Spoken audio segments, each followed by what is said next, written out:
Hi everyone. आज की इस वीडियो में हम डिस्कस करेंगे एनसीवेब के अंडर ग्रेजुएट एडमिशन का प्रोसेस क्या रहता है, eligibility, fees structure, best for में कैसे सब्जेक्ट काउंट होते हैं और क्या अदर इम्पोर्टेंट डिटेल हैं। सबसे पहले बात करेंगे एडमिशन शेड्यूल की। एनसीवेब के जो रजिस्ट्रेशन फॉर्म हैं वो 8 जुलाई से 24 जुलाई के बीच भरे जाएंगे। इसमें एडमिशन के लिए पहली कट ऑफ 27 जुलाई को आएगी, जिसके जो एडमिशन वगैरह हैं वो 1 अगस्त तक चलेंगे। फिर सेकंड कट ऑफ 3 अगस्त को आएगी, उसी तरीके से थर्ड कट ऑफ 10 अगस्त को, और फिर स्पेशल कट ऑफ भी आएगी जो कि 17 अगस्त को आएगी। ये फिलहाल ब्रीफ सा शेड्यूल आया है और भी यहाँ पे कट ऑफ वगैरह है जो आप यहाँ पे देख सकते हैं। ये जो प्रोसेस है कम्प्लीटली ऑनलाइन रहता है, चाहे रजिस्ट्रेशन फॉर्म हो या फिर उसके बाद कट ऑफ हो या उसके बाद आगे का फर्दर प्रोसेस हो। रजिस्ट्रेशन फॉर्म कैसे भरना है उसके ऊपर ऑलरेडी हमने डिटेल में वीडियो बना दी है, डिस्क्रिप्शन बॉक्स में लिंक है, आप उस वीडियो को जाकर देख सकते हैं। आइए प्रोस्पेक्टस इसका हमने डाउनलोड कर लिया है और देखते हैं क्या क्या इसमें इंपॉर्टेंट डिटेल्स बताई जा रही हैं। सबसे पहले बात करते हैं डॉक्यूमेंट आपको फॉर्म फिल करते समय कौन कौन से चाहिए होंगे। आपको पासपोर्ट साइज फोटोग्राफ चाहिए होगा, सिग्नेचर चाहिए होगा, और क्लास 10 और क्लास 12 की मार्कशीट आपको चाहिए होगी सेल्फ अटेस्टेड। अगर क्लास 12 की मार्कशीट अभी स्कूल से नहीं मिली है तो वेबसाइट वाली मार्कशीट का प्रिंट आउट लेके ही सेल्फ अटेस्ट करके अपलोड कर सकते हैं। रिजर्व कैटेगरी का आपको सर्टिफिकेट चाहिए होगा, उसमें आपका नाम, पेरेंट्स का नाम वगैरह आपके एजुकेशन क्वालिफिकेशन के डॉक्यूमेंट से मैच होनी चाहिए। अगर रिजर्वेशन में आपका ओबीसी या ईडब्ल्यूएस का रिजर्वेशन है तो आपका डॉक्यूमेंट 1 अप्रैल 2026 या उसके बाद का होना चाहिए। इसके अलावा एक और महत्वपूर्ण डॉक्यूमेंट है, वो ये है कि दिल्ली, क्योंकि एनसीवेब यूजी में दिल्ली की वुमेन कैंडिडेट्स ही एलिजिबल होती हैं, तो एक आपको प्रूफ के तौर पर डॉक्यूमेंट लगाना पड़ेगा सेल्फ अटेस्ट करके, जिसमें आप आधार कार्ड, वोटर आईडी या पासपोर्ट या ड्राइविंग लाइसेंस लगा सकते हो, जिसमें कैंडिडेट का नाम हो, दिल्ली के एड्रेस प्रूफ का, और यदि आपकी कोई डिसेबिलिटी है तो उसका सर्टिफिकेट आपको लगाना पड़ेगा। एनसीवेब के अंदर जो कोर्सेज ऑफर करे जाते हैं वो है बीए प्रोग्राम और बीकॉम प्रोग्राम।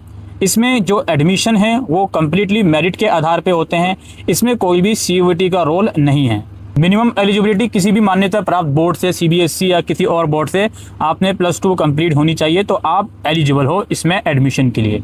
एडमिशन के लिए जैसे कि मैंने कहा मेरिट के आधार पर एडमिशन होते हैं, तो आपके क्लास 12 के बेस्ट फॉर सब्जेक्ट्स के आधार पर एडमिशन होंगे, जिसमें कोई 1 लैंग्वेज और कोई 3 एकेडमिक इलेक्टिव सब्जेक्ट काउंट होंगे। लेकिन याद रखिएगा फॉर्म जब आप भरोगे एनसीवेब का तो क्लास 12 में जितने भी आपने सब्जेक्ट्स पढ़े हैं सभी सब्जेक्ट्स के मार्क्स आप उस फॉर्म के अंदर एंटर करोगे। ये यहाँ पर लैंग्वेजेस हैं, इनमें से कोई 1 लैंग्वेज आपकी काउंट होगी बेस्ट फॉर के लिए, और ये यहाँ पे लिस्ट बी में कुछ एकेडमिक सब्जेक्ट हैं इलेक्टिव जो आप यहाँ पे देख सकते हैं। बेस्ट फॉर को डिटेल में समझते हैं कि किस किस तरह से काउंट होगी। सबसे पहले हम बात करते हैं बीए प्रोग्राम की। बीए प्रोग्राम में ये लोग बोल रहे हैं सबसे पहले कि 40% एग्रीगेट मार्क्स आपके +2 में होने चाहिए।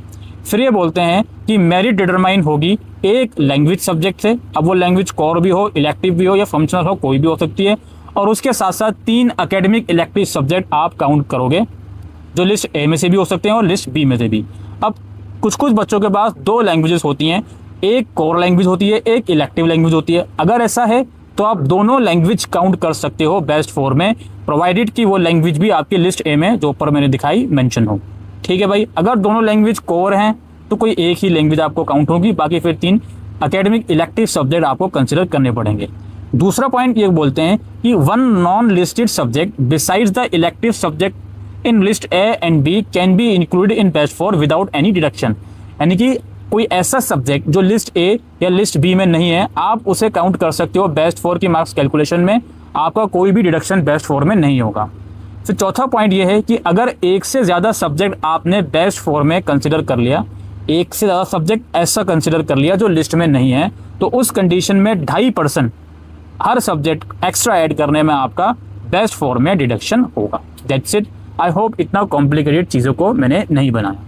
ठीक है, कोई स्ट्रीम चेंज करने से साइंस वाले बीए प्रोग्राम कर रहे हैं कोई डिडक्शन नहीं है। कंडीशन क्या है कि आप जो भी इलेक्टिव सब्जेक्ट है उसी कैटेगरी में आ रहे हो, एक एक्स्ट्रा इलेक्टिव सब्जेक्ट ले सकते हो। बात करते हैं बीकॉम प्रोग्राम के कॉम्बिनेशन की। अगेन एग्रीगेट 40% मार्क्स आपके होनी चाहिए। सिलेक्शन आपका मेरिट के आधार पे होगा, जिसमें अगेन 1 लैंग्वेज और 3 बेस्ट सब्जेक्ट आप ले सकते हो। किस तरीके से आइए समझते हैं। इंग्लिश या हिंदी कोई 1 लैंग्वेज आप ले सकते हो और 3 बेस्ट सब्जेक्ट आपको लेने हैं मैथ्स, अकाउंटेंसी, इकोनॉमिक्स या बिजनेस स्टडीज़ या कॉमर्स में से। ठीक है, इंग्लिश या हिंदी आप लोगे और उसके अलावा मैथ्स, अकाउंटेंसी, इकोनॉमिक्स, बीएस या कॉमर्स में से कोई 3 सब्जेक्ट आप कंसिडर करोगे। एक तो ये तरीका है। दूसरा तरीका क्या है भाई, inclusion of any subject from list B other than the mention above in the combination of best 3 will lead to reduction of 1%। अगर आप लैंग्वेज के अलावा बाकी 3 सब्जेक्ट, इन सब्जेक्ट्स के अलावा कोई और सा लेते हो लेकिन वो लिस्ट बी के अंदर है, तो 1% आपका बेस्ट 4 में डिडक्शन होगा। ठीक है जी। और लास्ट पॉइंट क्या है कि अगर आप कोई ऐसा सब्जेक्ट इंक्लूड करते हो जो लिस्ट ए और लिस्ट बी में नहीं है, तो ऐसी सिचुएशन में आपका 2.5% डिडक्शन होगा। That's it. ठीक है जी। आई होप आपके चीज़ें समझ में आ गई होंगी।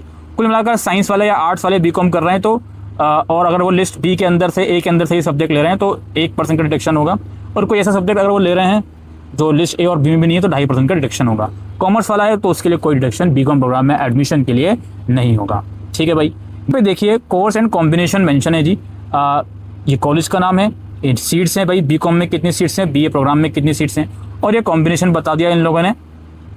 क्या इकोनॉमिक्स और पॉल साइंस का कॉम्बिनेशन अवेलेबल है, और हिस्ट्री और पॉल साइंस का कॉम्बिनेशन अवेलेबल है आदित्य महाविद्यालय में।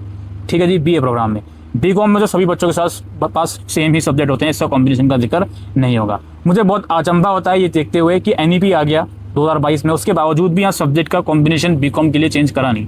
करना चाहिए इन लोगों को। खैर बहरहाल, जैसे आर्यभट्टा कॉलेज हो गया, इसमें again economics plus political science और हिस्ट्री प्लस पॉल साइंस का कॉम्बिनेशन है। और भी कॉलेजेस होगा जिसमें 230 सीट्स बीकॉम में है, 355 बीए प्रोग्राम में सीट्स हैं। इस तरीके से आप यहाँ पे देख सकते हो। इसके बाद बारी आती है फ़ी स्ट्रक्चर की। आइए फ़ी स्ट्रक्चर समझते हैं। तो जो एनुअल फीस यहाँ पे बताई जा रही है 8,687 बीए प्रोग्राम की, बीकॉम प्रोग्राम की भी इतनी ही है सेम। इसके अलावा एग्जामिनेशन फ़ीस अलग से ली जाएगी, 2,000 रुपये कम से कम, या 2,200 रुपये और ऐड कर लो इसमें, तो 10-11 हज़ार रुपये आपकी पूरी फीस समझ लो एग्जामिनेशन फॉर्म के साथ। ठीक है जी। एनसी वेब में जब आप एडमिशन लेते हो तो अपना टीचिंग सेंटर चेंज नहीं कर सकते। उसमें क्या होता है रेगुलर कॉलेज में कि फर्स्ट कट ऑफ में नाम आया, एडमिशन ले लिया, सेकंड कट ऑफ में अपग्रेड कर लिया। लेकिन एनसी वेब में ऐसा सिचुएशन नहीं होता। जो कॉलेज मिला है उसको फर्दर कट ऑफ में आप चेंज नहीं कर सकते हो। एनसी वेब में एडमिशन लेने के बाद जो इसकी क्लासेस होती हैं, जो भी आपको कॉलेज मिला वहीं पर होती हैं सैटरडे या संडे में, और 67% अटेंडेंस मेंटेन करना इसमें ज़रूरी होता है, तो ही आपको एग्ज़ाम्स वगैरह में अलाउ करा जाएगा।